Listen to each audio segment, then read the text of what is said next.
लाल किले से प्रधानमंत्री मोदी ने एक और मुद्दे को देश के सामने रखा। घुसपैठियों की बढ़ती संख्या का जिक्र उन्होंने किया और यह कहा कि घुसपैठियों को फलने फूलने नहीं देंगे और इस पर भी अब राजनीति हो रही है। षड्यंत्र के तहत, सोची समझी साजिश के तहत देश की डेमोग्राफी को बदला जा रहा है। एक नए संकट के बीज बोए जा रहे हैं और ये घुसपैठिए मेरे देश के नौजवानों की रोजी रोटी छीन रहे हैं। एक घुसपैठिए मेरे देश की बहन बेटियों को निशाना बना रहे हैं। ये बर्दाश्त नहीं होगा।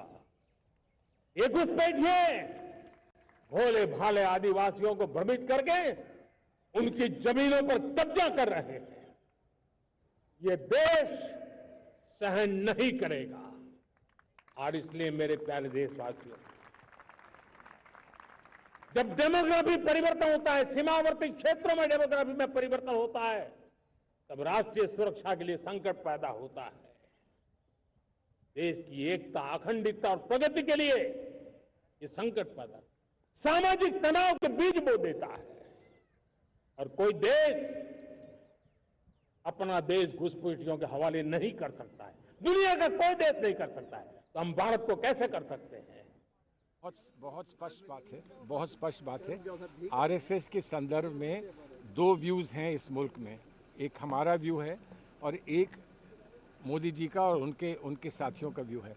हमारा व्यू और उनके व्यू में बहुत बड़ा अंतर है और ये एक बहुत बड़ा विषय है हमारे देश के डिस्कोर्स में, हमारे देश के संवाद में। ये एक बहुत बड़ा विषय है।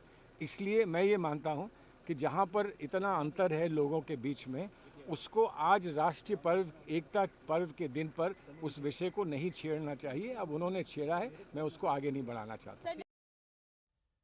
पीएम मोदी के संबोधन में पाकिस्तान के लिए सख्त संदेश था। देश के सामने पीएम मोदी ने यह प्रण दोहराया कि भारत न्यूक्लियर धमकी से डरने वाला नहीं है। भारत ने तय कर लिया है कि न्यूक्लियर की धमकियों को अब हम सहने वाले नहीं हैं। न्यूक्लियर ब्लैकमेल लंबे अरसे से चलाया, अब वो ब्लैकमेल नहीं सहा जाएगा।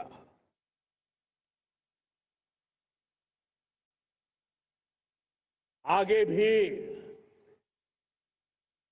अगर दुश्मनों ने ये कोशिश जारी रखी, हमारी सेना तय करेगी। सेना की शर्तों पर, सेना जो समय निर्धारित करे उस समय पर, सेना जो तौर तरीके तय करे उस तौर तरीके से, सेना जो लक्ष्य तय करे उस लक्ष्य को अब हम अमल में ला करके रहने वाले हैं। हम मुंह तोड़ जम पाकिस्तान की नींद अभी भी उड़ी हुई है।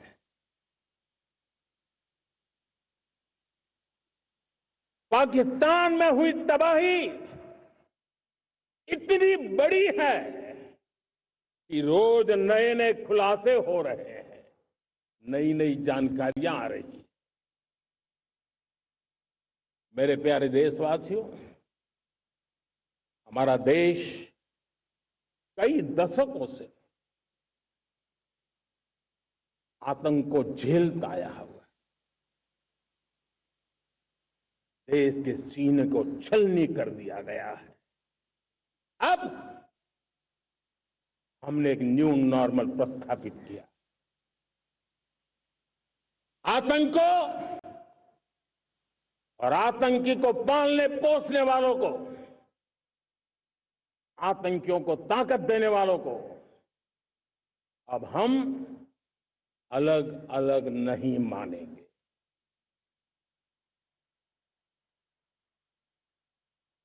वो मानवता के समान दुश्मन है। उनके बीच कोई फर्क नहीं है।